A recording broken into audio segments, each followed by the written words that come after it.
Ego, अहंकार हा विषय खूप चांगला आहे. पण एक गोष्ट लक्षात घ्यायची, समोरच्याचा इगो कसा संपवायचा यापेक्षा इगो असलेल्या व्यक्तीशी कसं वागायचं हा दृष्टिकोन अधिक सकारात्मक आणि वास्तववादी आहे आणि उपयोगी पण आहे. आपण दुसऱ्यांचा स्वभाव बदलू शकत नाही, पण त्यांच्याशी वागण्याची पद्धत मात्र बदलू शकतो.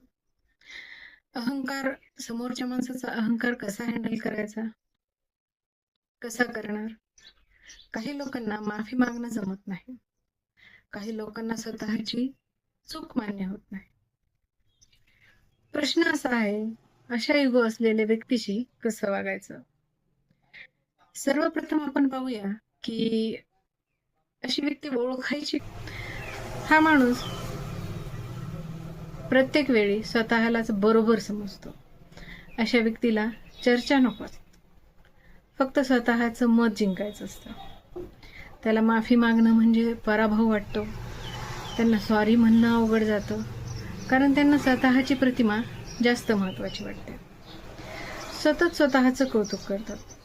प्रत्येक संभाषण स्वतःभोवतीच फिरवण्याची सवय असते.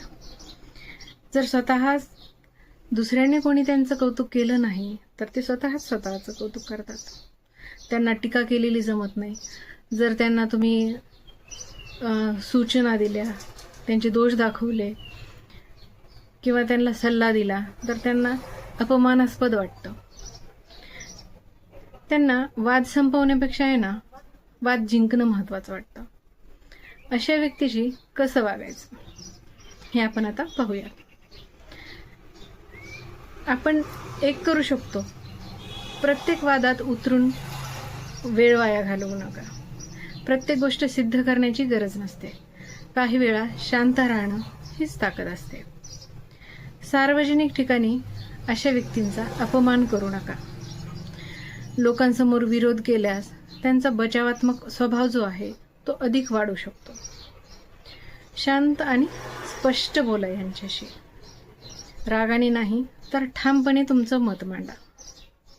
जर समोरची व्यक्ती सतत तुम्हाला दुखावत असेल तर स्पष्ट सीमा आखा. बदलाची जबाबदारी स्वतःवर घेऊ नका. तुम्ही मार्ग दाखवू शकता, पण बदलण्याचा निर्णय त्या व्यक्तीलाच असतो. इगो जिंकून नातं हरवण्यापेक्षा कधीकधी शांत राहून स्वतःची शांती जपणं शहाणपणाचं असतं.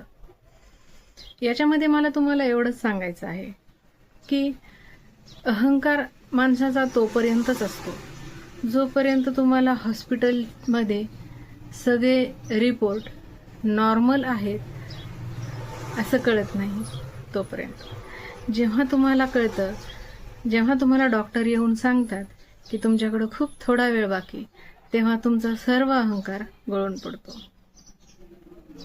म्हणून एक छोटासा सकारात्मक विचार आपलं आयुष्य बदलू शकतो. हो, नाही तर काय. पुढचा व्हिडिओ तुम्हाला कुठल्या विषयावर हवा आहे हे मला कमेंटमध्ये नक्की सांगा. मी प्रयत्न करेल तुमच्या प्रत्येक विषयावर व्यवस्थित आन्सर करण्याचा.